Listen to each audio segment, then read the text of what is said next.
alumno, ¿no?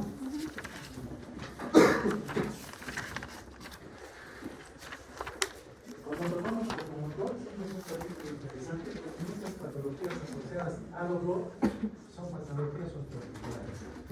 Alguna vez yo había comentado que uno de los principales motivos de consulta era el dolor. Sí. ¿No es cierto? 60-80% de las consultas son por dolor. Entonces, y el dolor puede darse pues en cualquier estructura. Recuerden que tenemos 4 tipos de dolor: el psicógeno, el neuropático, el somático y el visceral. Como les decía, ¿no? ¿Cuál es el principal motivo de consulta osteoarticular? El dolor. Ya sea dolor de rodilla, dolor de codo, dolor de hombro. Ahora casi todos nos han medido con dolor osteoarticular, ¿entiendes, Rayo? Sí. Todos dolor de hombro, dolor de rodilla, dolor de cadera. Entonces, ¿qué debemos preguntar? Como les dije, lo más común es el dolor. Segundo, las alteraciones en la armonía, ¿no? O sea, dificultad o ciertas características al ambular. Deformaciones, ¿no? Puede ser que no me duela mucho la rodilla, pero está con incremento de volumen. O yo puedo tener alguna alteración en la movilidad que no necesariamente es por dolor. Puedo perder la fuerza y puedo empezar a escuchar algunos ruidos, los famosos crujidos. ¿Me interesa saber antecedentes? Por supuesto. ¿Hay antecedentes familiares de osteoartrosis?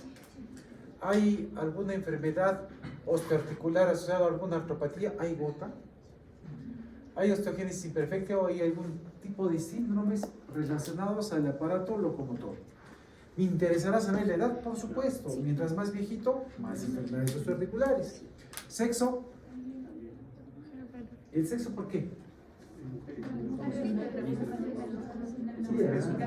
Estas enfermedades predisponen o están más predisponentes en el sexo femenino que en el sexo masculino. ¿La religión? Sí, porque están más arrodillados, van a decir. ¿Raza? ¿Hábitos? Sí, ¿no? Sí. Por ejemplo, los odontólogos, imagínense todo el rato estar ahí. Debe ser Columnas. fregado para la columna, ¿no? Claro. Sí, fastidioso. Antecedentes personales, lugar de residencia, profesión o actividad. Por ejemplo, ciertas actividades manuales como por ejemplo el famoso codo del tenista o codo del golfista. Se asocian radicalmente a enfermedades del codo, ¿no? Y está relacionado a algún tipo de actividad. Después, ¿cómo voy a preguntar? ¿Dónde? ¿Cuándo? ¿Cómo empezó? ¿En qué circunstancia? ¿Cómo es? ¿Cuál es su intensidad? También tenemos que preguntar. ¿Existen manifestaciones asociadas? ¿Cómo ha evolucionado? ¿Cuál fue la respuesta al tratamiento si es que le dieron? ¿Existe sintomatología inflamatoria? ¿Cuál es el grado de capacidad funcional, por ejemplo? Acá con mucha frecuencia se nos pasa, ¿no? ¿Existe sintomatología inflamatoria? Porque a veces confundimos con mucha frecuencia la artralgia. Artritis. La artralgia es solo dolor. De la articulación. En cambio, la artritis tiene la famosa tetrada de Celso, que se asocia a dolor, calor, temperatura e incremento de volumen. Entonces, no es lo mismo. ¿Le duele las manos? Sí, señora. Las dos manos sí son simétricas. ¿En qué momento? En la mañana. Pero, ¿se hinchan? No. Entonces, ya no es artritis. Tiene que ver la famosa tetrada de Celso para que ustedes puedan pensar que es una artritis. Si solo es dolor, no es artritis, solamente es artritis. ¿Dónde se localiza el dolor? Por ejemplo, puede ser un dolor generalizado o puede ser un dolor localizado. Un dolor de hombro será un dolor localizado. Un paciente con artritis reumatoidea generalmente es generalizada. ¿Cuándo se presenta? Por ejemplo, el espondiloma. Vamos a tener también ciertas características en cuanto al dolor. El paciente, por ejemplo, con una espondilitis anquilosante, que es una enfermedad reumatológica, que normalmente mejora el dolor al ambular y empeora al estar en reposo. Cosa contraria a la osteoartrosis. Por ejemplo, una osteoartrosis en rodillas. ¿Cuándo mejora el dolor? ¿Cuando camina o cuando está sentado? Sentado. ¿Cuándo mejora? Cuando está sentado. Mejora cuando está sentado y empeora Cuando cuando camina. camina, porque va a haber fricción, roce de las articulaciones que van a generar dolor. Ahora, miren, ¿en qué circunstancias aparece? Miren, por ejemplo, la famosa artritis gotosa. Ustedes han escuchado que es la gota, ¿no? Que es una enfermedad por un incremento del ácido úrico, ya sea por un incremento de su producción o por la disminución de su eliminación. La cosa es que este ácido úrico se va a transformar en monofosfato disódico o monosódico y se va a quedar alrededor de las articulaciones y va a generar inflamación. ¿Y en qué casos empeora? El estrés, los diuréticos tipo tiacídicos empeora. Alteraciones en la dieta, por ejemplo, ellos hacen su parrillada, comen carne, toman licor y al día siguiente les van a doler. Es algo típico que yo siempre pregunto cuando estoy sospechando de gota. ¿Ya has tomado algo? ¿Has comido algo? Sí, hemos hecho una parrillada con cerveza. Ah, ya. Al tiro, ¿no? Gota. Ahora, por ejemplo, hay otros tipos de enfermedades que se van a asociar, por ejemplo, artritis séptica. La artritis séptica es una enfermedad donde una articulación se infecta. Tiene que ser un microorganismo para que se infecte, ¿no? Una bacteria. Entonces eso le llamamos artritis séptica. Muy común en pacientes que se inyectan drogas y que por torrente sanguíneo va a la rodilla, por poner un ejemplo, y nos hace una artritis séptica. Pero no es solo la única causa, también puede ser por continuidad. Un paciente con una herida cerca de la rodilla, donde la bacteria invade y se mete en la rodilla. Ojo que las artritis sépticas sí o sí son de tratamiento quirúrgico. Tienen que ser drenadas, porque si no luego nos produce una artrodesis. O sea, se fusiona la rodilla, por poner un ejemplo. Por ejemplo, si encuentro enfermedades asociadas a diarrea, uretritis y faringitis, puedo pensar en una artritis reactiva. ¿Qué es una artritis reactiva? Un paciente que ha tenido un proceso infeccioso inflamatorio y después de su proceso infeccioso, a las 3 semanas, aparece un dolor articular, sobre todo en rodilla. A eso la conocemos como artritis reactiva. Y la artritis reactiva es, como dicen, ¿no? El cuerpo está reaccionando y solo va a producir una inflamación, no una infección. Solamente damos aires, diclofenaco, etc. y ese dolor desaparece. Pero hay algo característico de esto, ¿no? ¿Cómo es el dolor? Es una buena pregunta que nos debemos hacer. ¿Qué intensidad tiene el dolor? ¿Y qué manifestaciones están asociadas? ¿No? Como lo comentábamos. Miren, compromiso y aparatos y enfermedades reumatológicas. Por ejemplo, una artritis reumatoidea, artritis simétrica, artritis casi generalizada en articulaciones grandes y pequeñas, pero también pueden ser otras enfermedades, como por ejemplo, a ver, acá que se me ocurre. A ver. Un lupus eritematoso sistémico. En el lupus eritematoso sistémico también hay un proceso inflamatorio a nivel de la articulación. ¿Ok? Es uno de los criterios, de los 17 criterios de lupus eritematoso sistémica, la artritis. ¿Qué hora es? 4:08.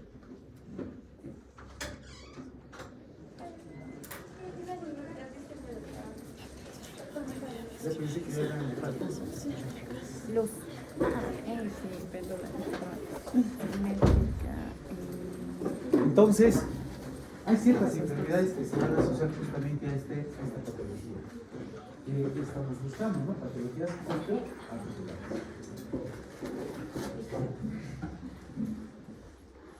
Muy bien.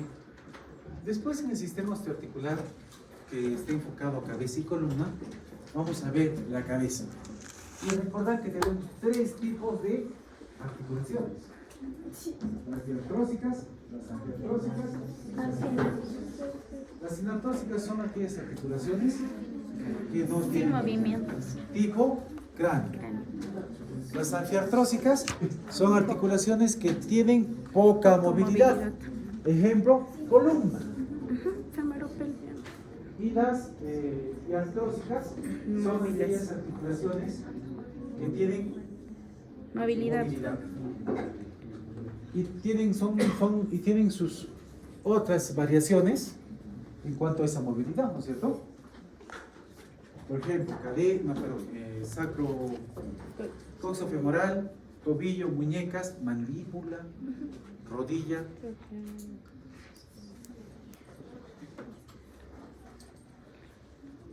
Algo que debemos buscar siempre es el examen de la articulación temporomandibular. ¿No es cierto? Siempre con los guantecitos y evitando que el paciente no les muerda.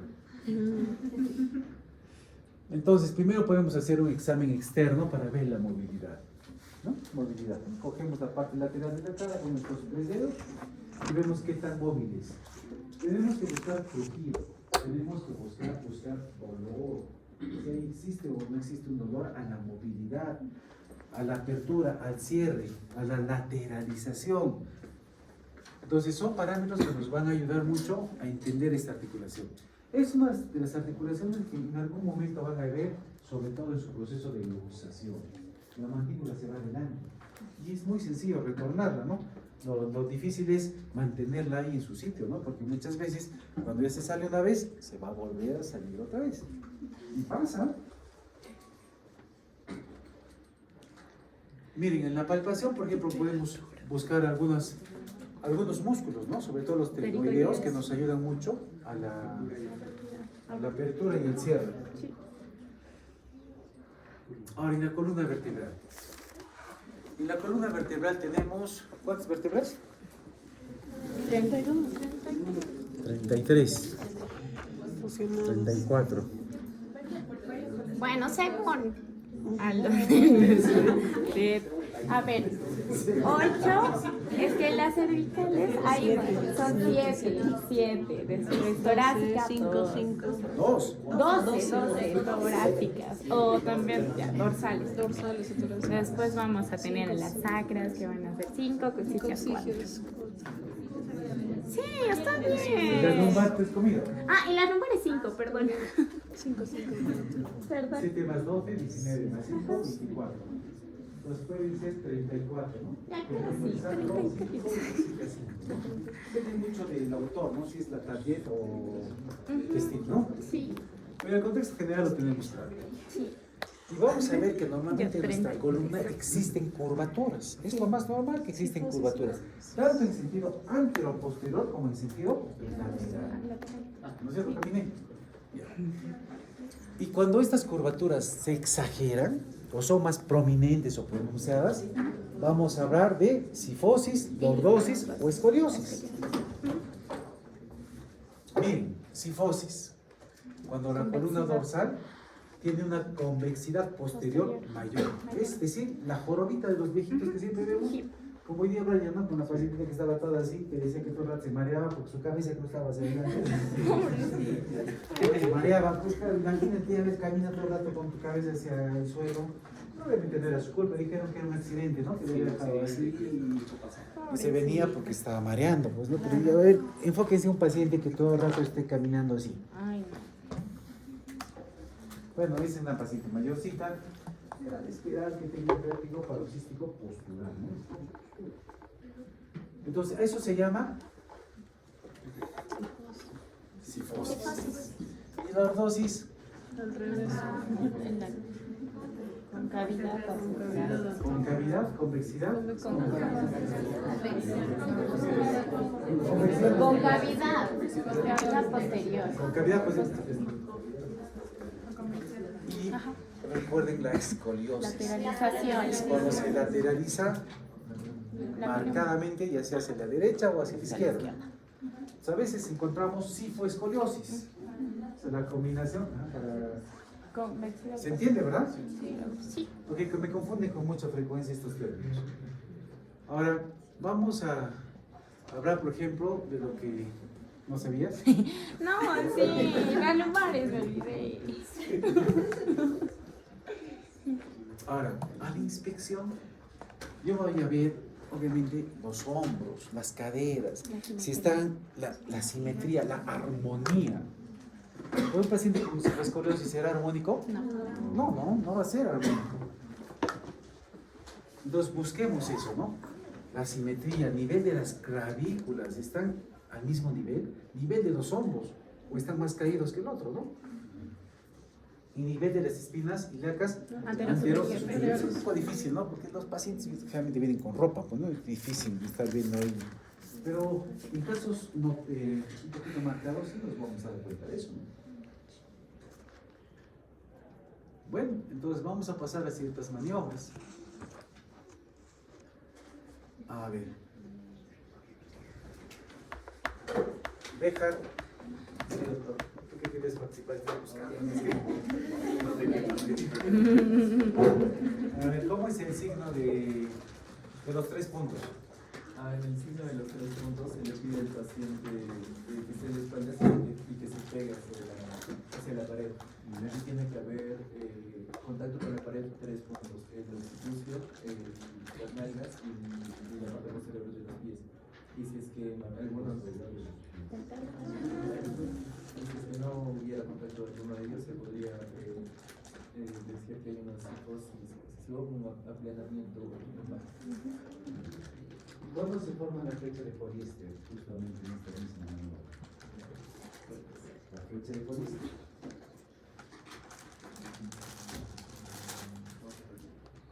Doctor, ¿puedo? Es la distancia que se forma de la pared hacia el occipucio. ¿Hacia el occipucio? Occipucio. No. Sí. Novelito. No es occipucio. Sí, es occipucio. La parte más convexa de la región cervical. Porque el paciente se supone que no va a llegar. O sea, Pero si es cervical es... Que tu cervical ahora está en tu No, o sea, occipucio. no, pues, pero es lo más feo. Talones. A ver, camine. Por ejemplo, los talones, la parte superior de las nalgas, imagínense que Camine tenga una cifosis.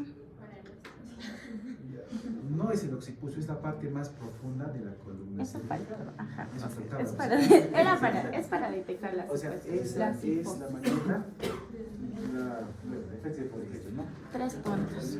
Bueno, el occipucio tal vez. Bueno. De la 20, ya tiene rayos. De la 20. ¿Está bien?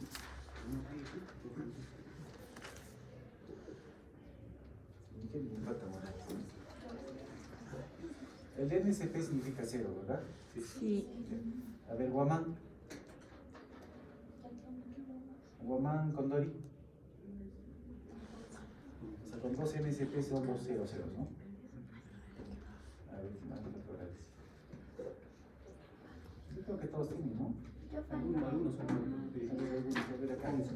11, por ejemplo. ¿Dónde está 11? 11. A ver, ¿cómo es la maniobra de Adams? La maniobra de Adams es para la escoliosis. ¿Dónde está tu paciente? Ya. Mejor. El paciente tiene que hacer una inclinación anterior y se va a determinar, esta maniobra va a ser para determinar una escoliosis estructural o funcional. ¿Ya así Si es para el paciente? No. Inclinación anterior. Mejor inviértela, Tiene- inviértela. Ya, inclinación Pero tú, anterior. tú adelante. Los costados. No. A ver, muéstrame. Ya. Tú quédate. Le pide al paciente Que se que incline hacia adelante. hacia adelante. Luego, Como decía, es una maniobra para ver si es una escoliosis estructural o funcional.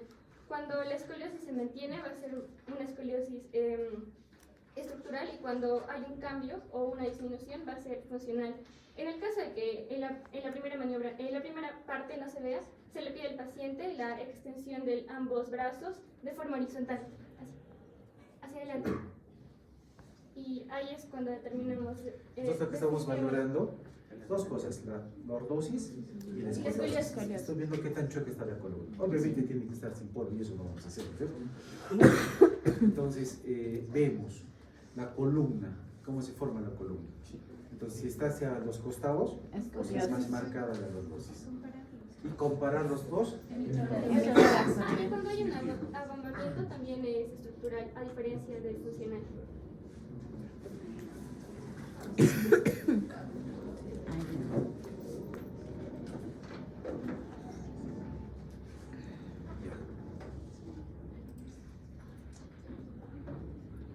Muy bien. Esta es otra maniobra, ¿no es cierto? Que es la maniobra. Plomada. No es tan funcional, ¿no? ¿Qué se hacía?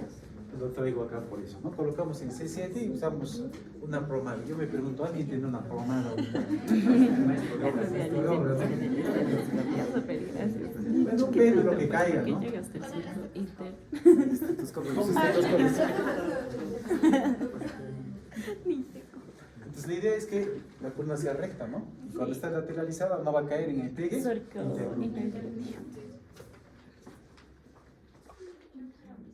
Es la maniobra de Adams Sí. que acaba de hacer Ponce. Maniobra de los 3 puntos.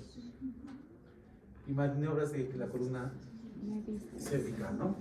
La maniobra de distracción, por ejemplo, es una maniobra clásica que debemos hacer. De flexión. Normalmente el paciente queja de dolor cervical, dolor en cuello. Entonces, ¿qué hago? Cojo el mentón, cojo el occipucio y levanto. Levanto. Si yo al levantar alivio dolor, es tema radicular, pero es tema de la columna. Si no pasa osteomuscular. Si no, si el peor incluso es Osteomuscular.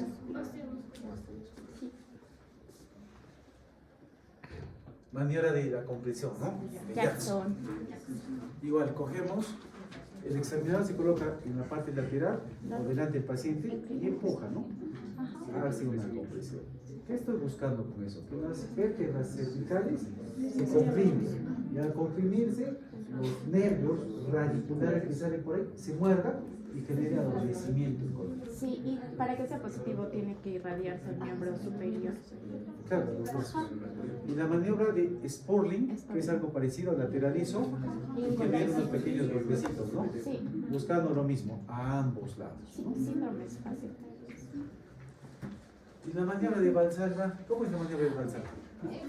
Cuando al paciente se le pide, pues, el aire y hacer el ¿Repite el esfuerzo, aire? ¿Quita el aire? que mantenga el aire, o sea, mantenga el aire, mantener la presión y luego hacer una fuerza de empujo, como lo que hicimos en evacuación. Para la presión. Ahí vemos que pues aumenta la presión intracerebral, también puede aumentar la presión intraabdominal. Está bien. ¿Qué apellidas? Pérez. No sé de mis apellidos. Está mal.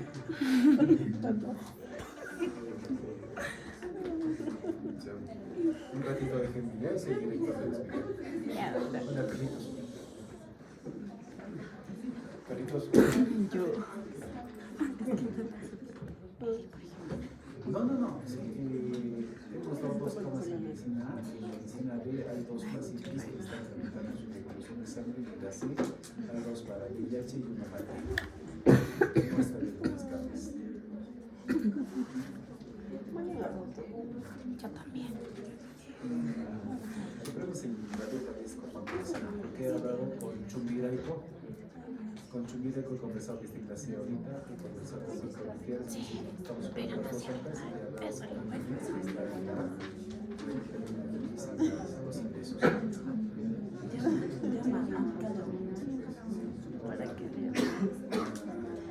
Estamos a la espera de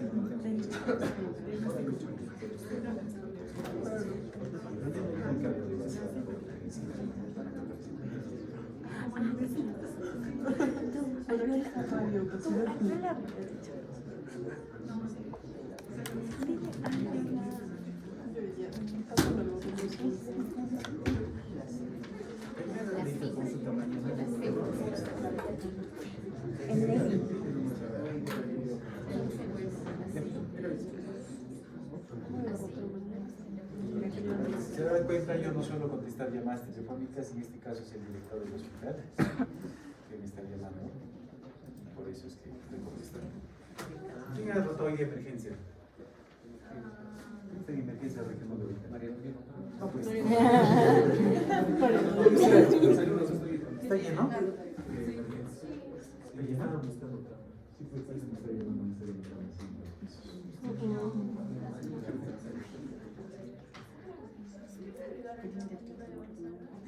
Con tu dedito.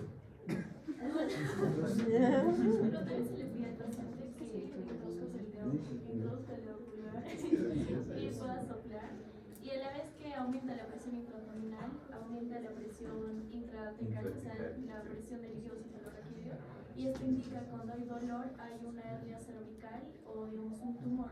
Al igual que el paciente requiere cuando llega dice, me duele cuando, digamos, toso, aumento el aumento por la tos, al estornudar y la explicación justamente por el aumento de la presión que ejerce. Muy bien, eso es totalmente cierto, ¿no?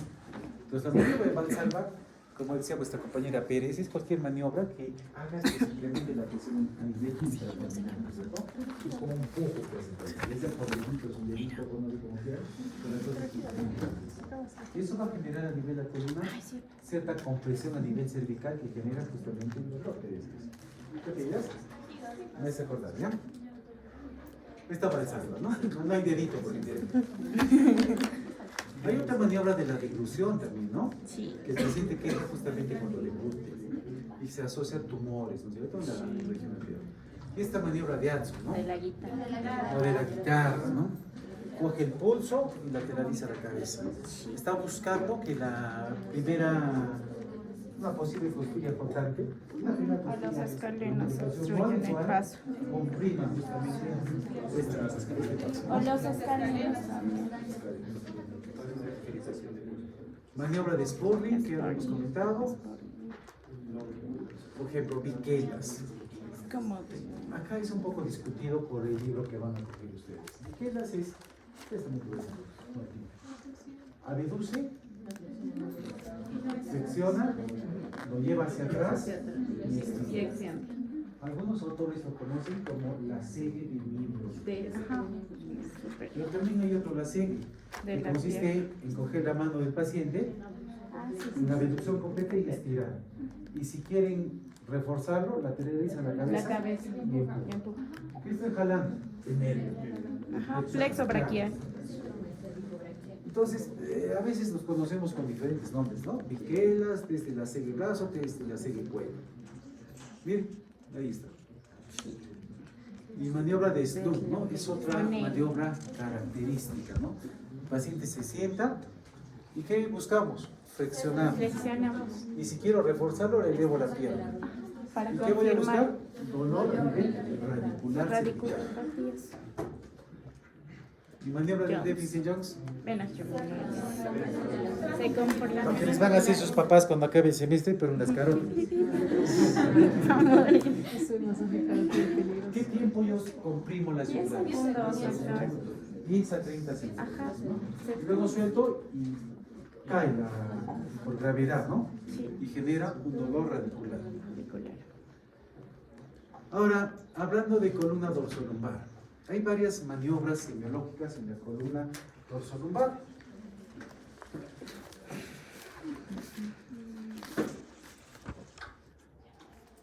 A ver, ¿qué me falta ahora? Acá. Pastor. A ver, ¿cómo es la maniobra de Otto, Catherine?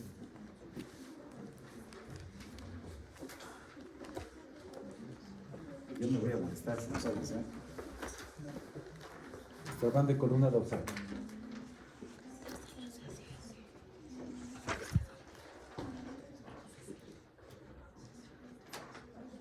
A ver. No, pues alguien que no participa tú. ¿Por qué las dos? Ya, ¿qué es el paciente?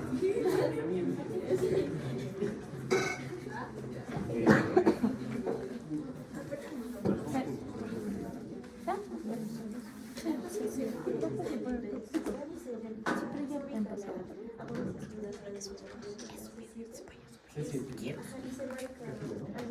Al menos 30 centímetros por debajo de este punto. Ya. Y después se le pide al paciente que realice una flexión. Flexionamos. Y si esta aumenta, debe aumentar a 2 a 4 centímetros. Y después se le pide que realice una extensión y debe... Eso se le pide para comprobar la flexibilidad de la columna. ¿Le pides? Tampoco te pido.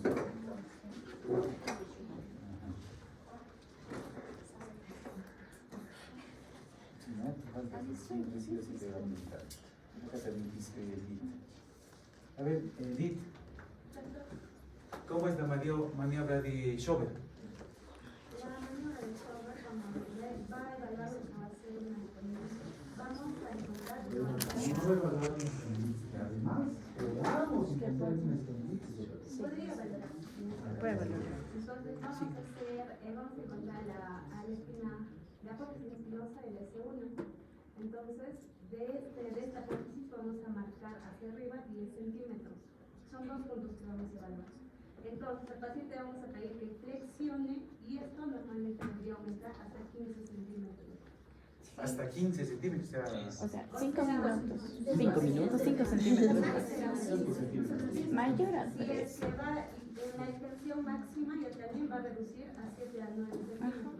Entonces, esto va a valorar alteraciones degenerativas de la columna que van a limitarlo el movimiento de la misma. Y vamos a evaluar una espondilitis degenerativa.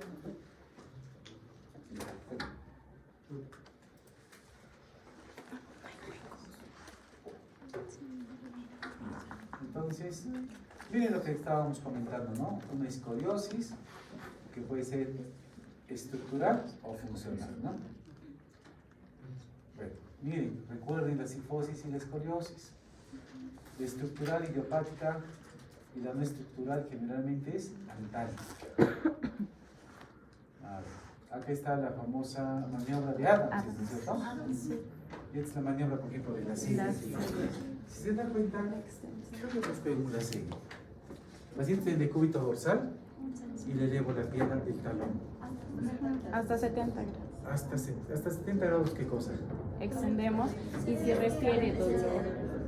O sea, O sea, de 0 hasta 70, si hay dolor, es positivo y es patológico. Después de 70, ya les duele a cualquiera, ¿no? sí. Entonces, ¿y cómo es el asegue posterior? Mire, el examinador, el paciente de cúbito ventral, coge la rodilla que está flexionada y eleva, ¿no? Ese La es el asegue posterior. ¿Qué buscan? Al nervio ciático. La maniobra de Neri, ¿no? Sí. Que se parece a la de Slump, si se dan cuenta. Paciente sentado, flexiona la cabeza hacia adelante y luego estira la pierna. Pero para confirmar, doctor, en sí, o sea, primero es sentado y lo que se tiene que hacer es como que el mentón se tiene que pegar al esternón. Y ahora, para confirmarlo, para si hay dolor, se tiene que levantar la pierna, o sea, No, extender. ya puede producirse dolor al flexionar. Si quieres reforzar. Para reforzar, ok, para confirmar. se El levanta. que también es, como es de 20 a 70 grados para presentar dolor, se dice que también si presenta dolor formando menos de 20 grados es posible un tumor o una discal muy voluminosa. Y ahí te puedes agregar la maniobra de Bragat. Paciente eleva, le duele, le bajas un poquito y luego la punta del pie se adelanta.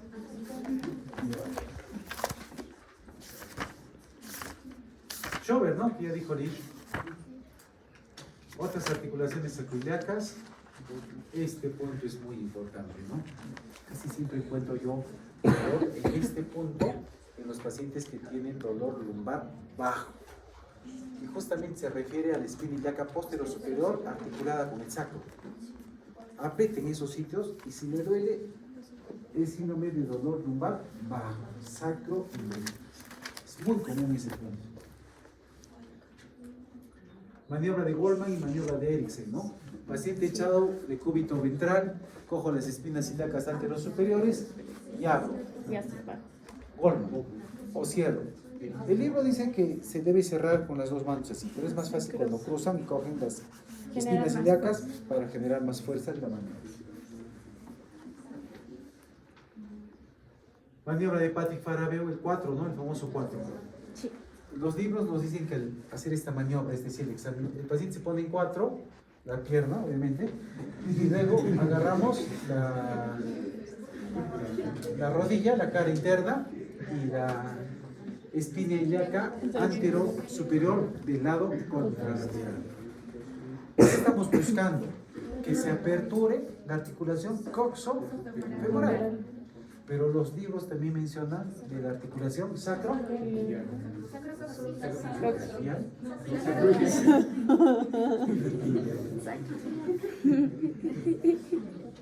La maniobra de Einstein, ¿no? Paciente de cúbito dorsal, una rodilla queda y la otra cuelga. Y si genera dolor, o es asimétrico, bueno, y en otras alteraciones diagnósticas tenemos varias enfermedades, ¿no? artrosis sacroiliaca. Pero ustedes dirán, pero si el sacro y el ilíaco de por sí están fusionados. No, siempre hay un cierto grado de movilidad mínima, así como en la citis fibria, ¿no? Sobre todo en las mujeres, ¿no? Que están embarazadas. También puede ser infeccioso, puede haber nódulos, puede haber osteitis, puede haber tumores, o la famosa enfermedad de Bayer, ¿no? Son variantes nada más de estas enfermedades. Muy bien, chicos. Doctor, también hay una maniobra de Hilbrand. Una maniobra de Hilbrand para medir la presión intratecal entre los meninges.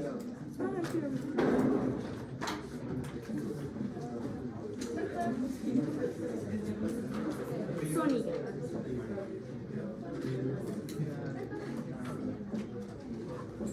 Agregando a la maniobra de Goldberg, en la de Goldberg se basa en la tracción de los ligamentos sacroiliacos anteriores y en la de Erickson en la tracción de los ligamentos sacroiliacos posteriores. Doctor, también hay una maniobra de Hilbrand que es para medir la presión intratecal, pero entre las meninges. En sí, el paciente tiene que estar en decúbito supino y se le pide, o sea, extender primero las piernas y elevar un tanto de 10 a 15 centímetros. Entonces, si soporta, o sea, si lo eleva entre ese tiempo, descartamos alguna patología, ¿no? Que puede estar dañando la presión intratecal. Y si no, ya, una hernia. Creo que están viniendo menos alumnos, ¿no? Sí, ¿no? Eso no, yo creo. Normalmente a esta etapa, en los anteriores semestres era la mitad, ¿no? Sí. Nosotros sí. Animales. Creo que sí. Como les decía, chicos, no se desanimen. No he calificado sus exámenes. Si es algo medio mal, no hay lío. O sea, la cuestión es que recuperen para el segundo parcial y la participación, su proyección social, su investigación, sus orales, es suma. Entonces, no se desanimen por un